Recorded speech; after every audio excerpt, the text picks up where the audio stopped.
여러분 안녕하세요. 소그룹 캠페인 첫 번째 주 함께 영상으로 여러분을 만나 뵙습니다.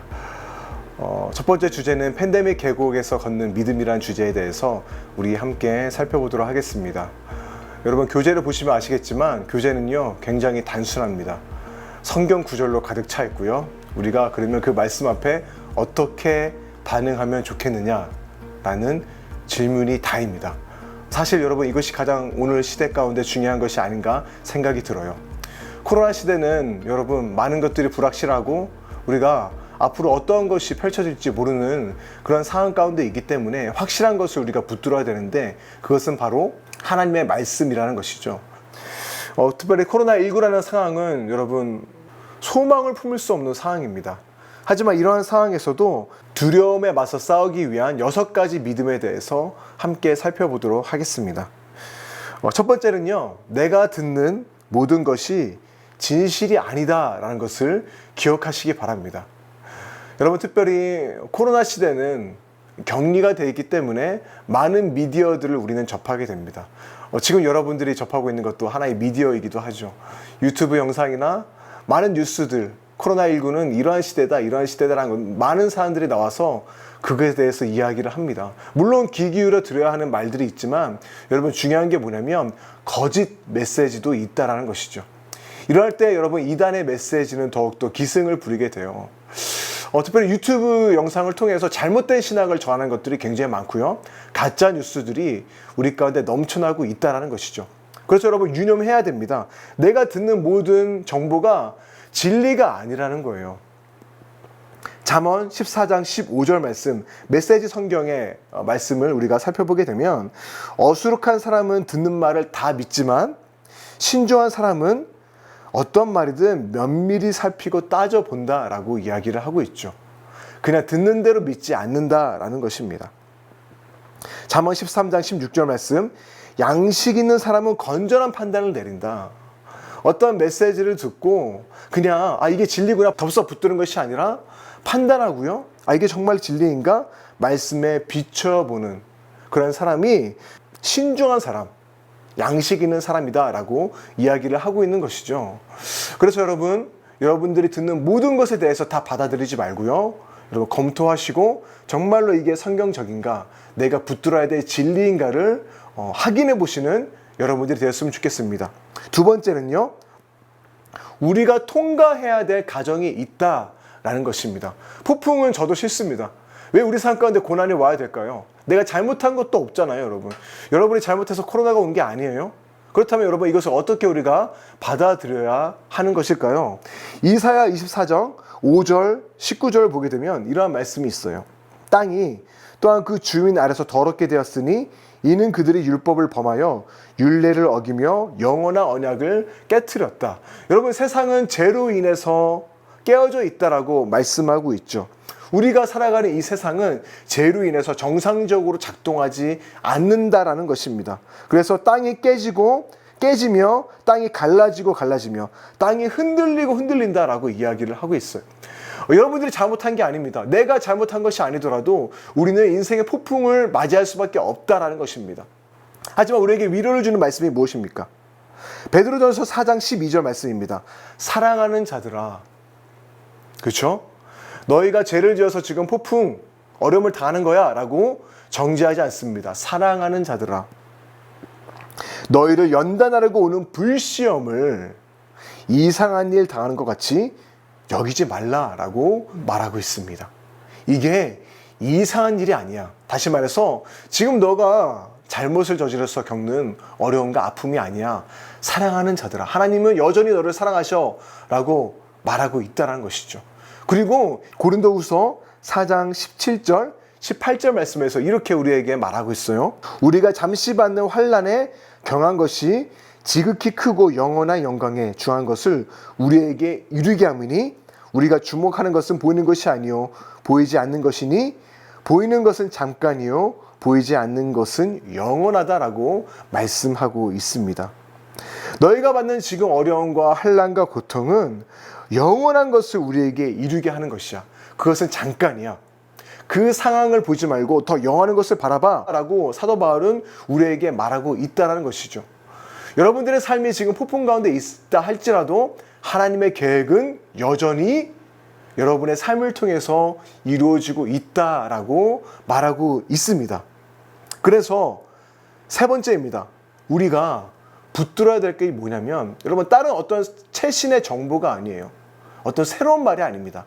변하지 않는 것에 집중해야 함을 여러분 기억하시기 바랍니다. 시대가 달라지면 말도 틀려져요. 하지만 변하지 않는 유일한 말씀은 바로 하나님의 말씀이라는 것입니다. 특별히 여러분, 하나님이 어떠한 분이신가에 대해서 여러분 절대로 흔들리지 마세요. 하나님은요, 여러분의 모든 상황을 다 보고 계세요. 모든 아픔과 모든 어려움 다 아십니다. 두 번째, 하나님은 우리의 기도에 응답하시는 분이십니다.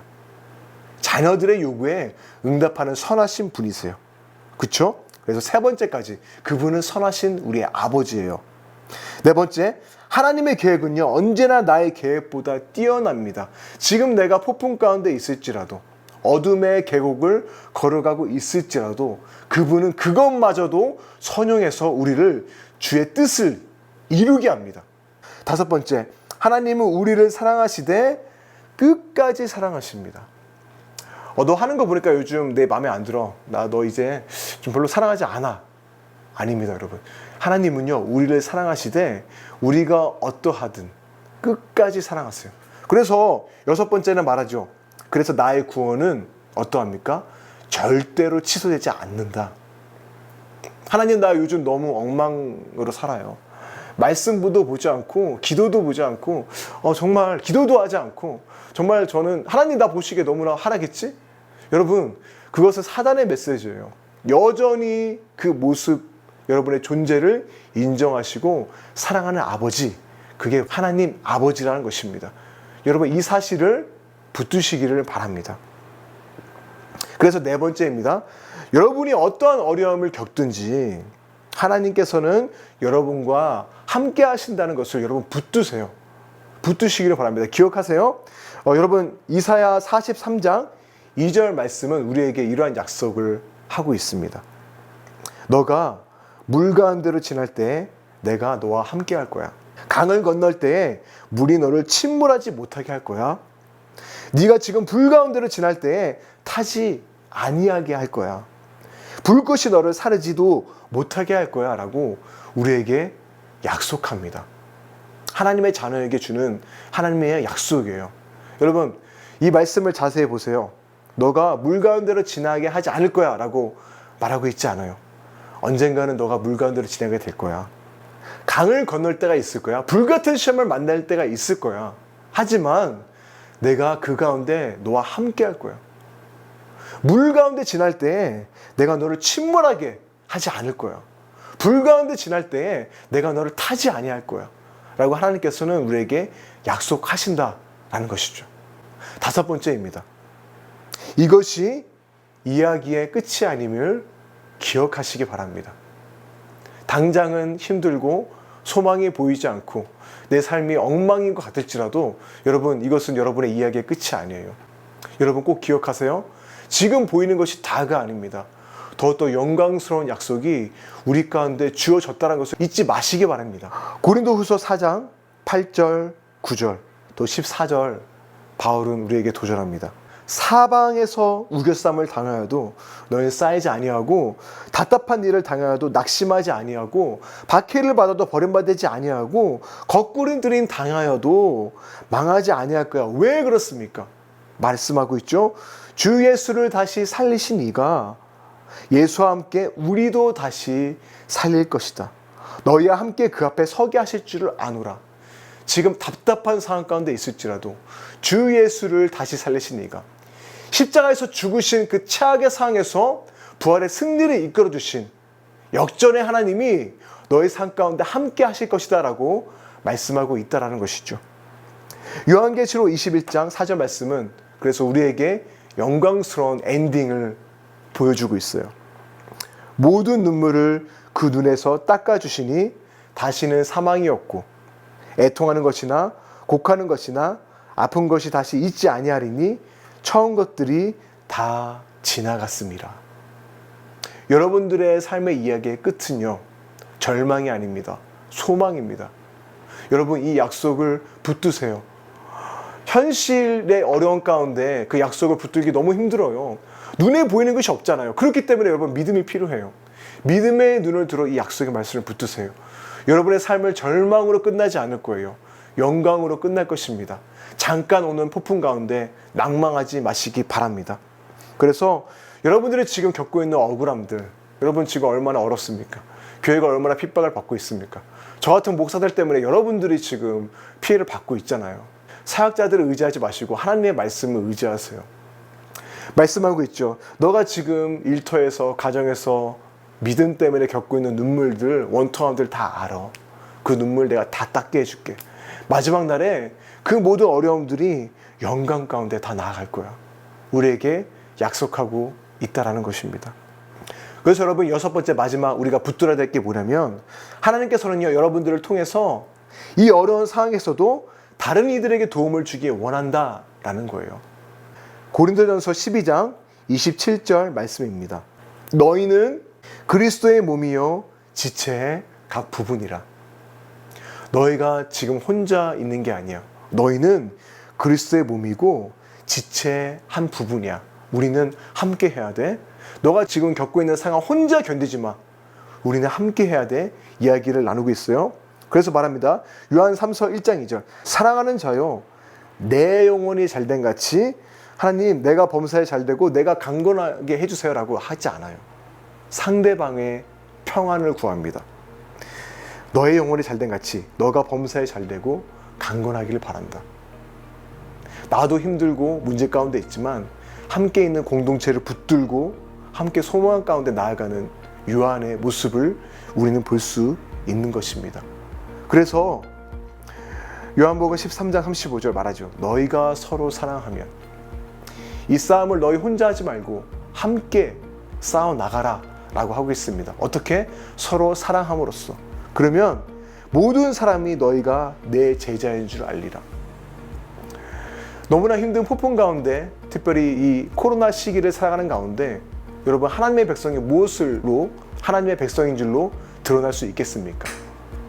다 힘든데 내 삶만 챙기는 것이 아니야. 저 사람 너무 힘든데 왜 남을 챙기지? 서로 사랑하는 모습을 보면서 여러분, 세상은요, 저들은 뭔가 다르다.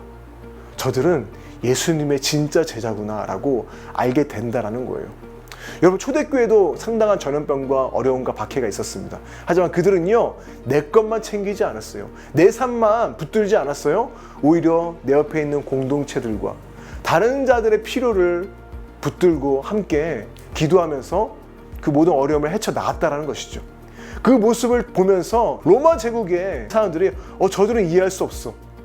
그쵸? 서로 그 사랑하는 모습을 보면서, 희생하는 모습을 보면서, 헌신하는 모습을 보면서 저들은 진짜 교회구나, 진짜 그리스도인이구나 라고 알게 되었다라는 것이죠. 소망할 수 없는 상황에서도 소망하는 자들, 사랑할 수 없는 상황에서도 사랑하는 자들, 그게 예수의 제자입니다. 이 영상 보시고요, 여러분 온라인으로 함께 소그룹으로 모이시고 오늘 나눈 말씀들 함께 더욱더 풍성히 나누면서 교제 나누시고 서로를 위해서 기도함으로써 이 폭풍우를 피해가는 것이 아니라 맞서 싸워 나가서 승리하는 여러분들이 되시기를 바랍니다. 하나님께서 여러분과 함께 하십니다.